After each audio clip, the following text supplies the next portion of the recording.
አንዳንድ ጊዜ እንዲህ ብለህ አስበሃል? ስክሮል እያደረክ ወይም ደግሞ ሌላም ነገር እያደረክ ትንሽ ደቂቃ ብለህ አንተ ሳታስተውለው ብዙ ሰዓታት ያልፋሉ። ወይም ደግሞ አላደረገውም ያልከውን ነገር ያንኑ ነገር እያደረክ ትቸገራል። አትጨነቅ፣ እኔም እንዲሁ ነኝ። ራስን መቆጣጠር በጣም አስቸጋሪ ነገር ነው። ነገር ግን መጽሐፍ ቅዱስ ይህን ነገር ለመቆጣጠር ኃይሉ ቀድሞ በአንተ ውስጥ እንዳለ ይናገራል። ሰላም እንደምን አላችሁ? ዛሬ በዚህ ቪዲዮ ስለ ሰልፍ ኮንትሮል ከመጽሐፍ ቅዱስ አንጻር እንመለከታለን።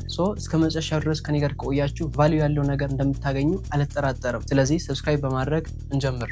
ራስን የመቆጣጠር ሀሳብ ሲነሳ ወደ አይምሯችን የተለያዩ ሀሳቦች ይመጣሉ። ከዛም ተነስተን የራሳችንን ትርጉም እንሰጠዋለን። ይሁንና ግን ራስን መቆጣጠር ማለት ነገሮች ሁሉ ተስፋ አስቆራጭ በሚመስሉ ሰዓት ላይ ትክክለኛውን ነገር መምረጥ ነው። መጽሐፍ ቅዱስ ራስን መቆጣጠርን የመንፈስ ፍሬ ነው ይላል። ይህም ማለት ከእግዚአብሔር ጋር ስትኖር በውስጥ እያደገ የሚሄድ ነው ማለት ነው። ስለዚህ ራስን መቆጣጠር ዲሲፕሊን ብቻ ሳይሆን መንፈሳዊ ኃይልም ጭምር ነው። ብዙ ጊዜ ራስን መቆጣጠር ለብዙዎቻችን ከባድ ይሆንብናል። ምክንያቱም አብዛኛውን ጊዜ መጥፎ ነገር ማድረግ በጣም ቀላል ስለሆነ ነው።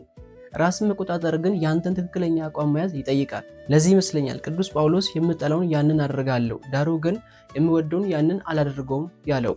ይህ አይነቱ ደግሞ ውስጣዊ ጦርነት በመባል ይታወቃል። ስጋ ምቾት ይፈልጋል፣ መንፈስ ግን የሚኖርበትን ዓላማ ይፈልጋል። ስለዚህ የስጋህን ሳይሆን የመንፈስን ዓላማ በመከተል በጦርነቱ ላለመሸነፍ መጣር ይኖርብሃል። ያለዛ ግን ራስን መቆጣጠር ካልቻልክ ልክ ቅዱስ ሰለሞን እንደተናገረው ቅጥር እንደሌላት እንደፈረሰች ከተማ ትሆናለህ። ይህም ማለት ምንም አይነት ጥበቃና ሰላም የሌላት ከተማ ማንም ሰው እንደፈለገ ገብቶ የሚወጣበት እንደምትሆን፣ ልክ እንደዚሁ ራሱን የማይቆጣጠር ሰው ማንኛውም ነገር ላይክ እንደ መጥፎ ልማድ፣ ኃጢአትና ትኩረትን ማጣት ይገባበታል። ስለዚህ በመንፈስ ደካማ ላለመሆንና ራስን መጥፎ ልማድ ውስጥ እንዳታገኝ ፋይት ማድረግ ያንተ ኃላፊነት ነው። አንድ ነገር አስተውል፣ ራስን ካልተቆጣጠርክ ሌላ ነገር አንተን ይቆጣጠርሃል። እንግዲህ ራስን መቆጣጠር እንዲህ ከሆነ እንዴት ደግሞ ቢልድ እናድርግ? አንድ ስቴይ ኮኔክትድ ቱ ጋድ፣ ከእግዚአብሔር ጋር ተጣብቀ በክፉም በደጉም ከእርሱ ጋር መታገል ራስን ኮንትሮል ልታደርግ ይረዳሃል። በዮሐንስ ወንጌል ክርስቶስ ያለ እኔ ምንም ልታደርጉ አትችሉም ብሎ ተናግረዋል። ስለዚህ ያለ ክርስቶስ ምንም ማድረግም ሆነ መፍጠር ስለማንችል ከእርሱ ጋር መጣበቅ አትራፊ ያደርገናል።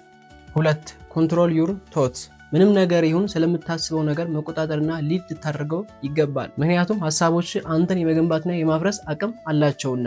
ቅዱስ ጳውሎስ ወደ ፊልጵስዩስ በላከው መልእክቱ እንደምታስበው እንዲሁ ትኖራለህ የሚል አንድምታ ያለው ነገር ተናግሮ እናገኛለን። ሀሳቦችን ምራ እንጂ እንዲመሩ አትፍቀድላቸው። 3 አቮይድ ቴምፕቴሽን ኤርሊ፣ ሁለተኛ ጢሞቴዎስ 2 ላይ ከፈተና መሸሽ እንዳለብን ይነግረናል። ስለዚህ በተቻለ መጠን የራስን ሰላም ጠብቅ። የማይመች ቦታና ሰላም ከማይሰጥ ሰው ጋር አትገኝ። 4 ፕራክቲስ ስሞል ዲሲፕሊን፣ ትናንሽ ዲሲፕሊኖችን በትኩረት እያዳበርክ ስትመጣ ትላልቅ ሪዛልቶችን ታገኛለህ።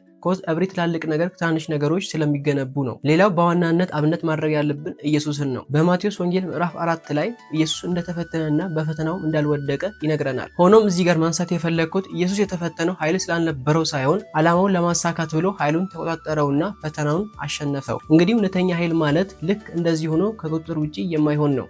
አስተውል፣ ራስን መቆጣጠር ፍጹም መሆን ሳይሆን እግዚአብሔርን ደጋግመህ መምረጥ ነው። እናም በእያንዳንዱ ጊዜ ትክክለኛውን ነገር ከመረጥ የበለጠ ስትሮንግ እየሆንክ ትመጣለህ። ስለዚህ አንተ ዛሬ ላይ ምን እየመረጥክ ነው?